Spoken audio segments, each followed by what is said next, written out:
Halo, saya Fauzan, selamat datang di Layar Lensa. Saya akan menjelaskan sedikit tentang dasar-dasar fotografi. Ya, berhubung saya bukan ahlinya, tapi saya akan membahas sedikit tentang yang namanya fotografi.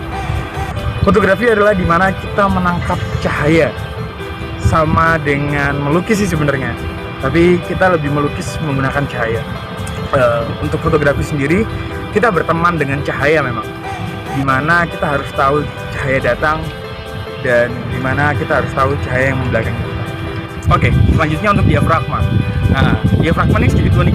Ketika kamu bertemu dengan seorang fotografer, ketika kamu bertanya, pakai diafragma berapa nih? Diafragma 2,8. Diafragma berapa? Diafragma 11. Nah, untuk diafragma sendiri tuh berbalik dan unik. Kenapa?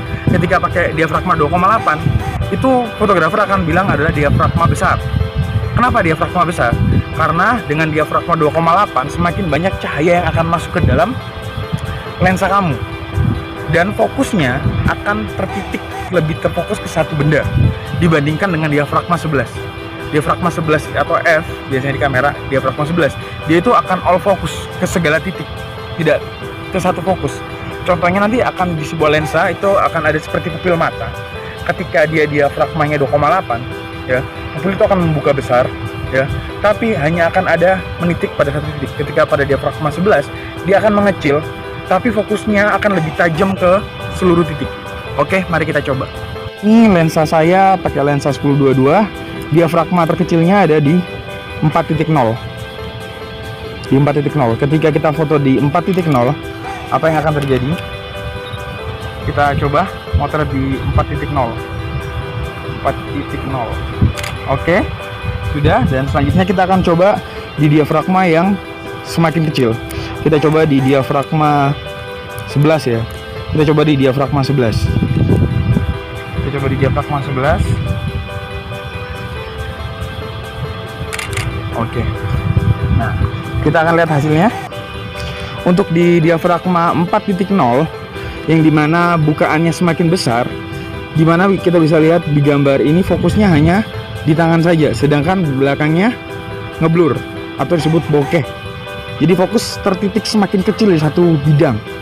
Dan sedangkan ketika kita udah bisa dilihat ya, bisa dilihat ini diafragma 4.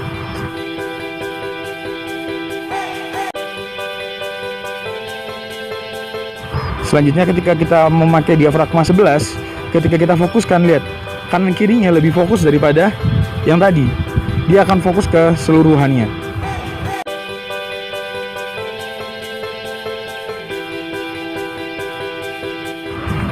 Jadi buat kawan-kawan sendiri untuk pengaplikasian diafragma itu, ketika kita di 2,8 atau diafragma besar, nggak harus 2,8, diafragma besar itu ada sampai 1,4 sampai 1,2, yang dimana digunakan untuk memotret detail atau potret yang dimana lebih tajam di satu objeknya atau satu subjeknya yang lebih tajam. Sedangkan untuk diafragma kecil di atas 5,6 sampai seterusnya sampai 22 sampai 25 itu untuk memotret lanskap yang dimana dia akan memfokuskan di semua titiknya yang ada. Selanjutnya kita hanya butuh pengembangan dan pengembangan dan waktu jam terbang, dimana kita akan membiasakan, kita harus dalam keadaan seperti ini kita harus pakai speed berapa, diafragma berapa, ISO berapa. Nah, itu kita harus pikirkan hal tersebut dengan kondisi. Selain 3 hal tersebut, sebenarnya kita harus memikirkan cahaya. Jadi fotografi itu kita harus, selain memikirkan 3 hal tersebut, kita harus memikirkan cahaya yang datang di mana. Dia akan backlight atau front light atau bagaimanapun. Tapi sebenarnya kamera DSLR ini tidak hanya bisa memotret manual, tapi ada beberapa mode yang akan mempermudah kita. Untuk selanjutnya, nantikan di episode selanjutnya. Oke, terima kasih.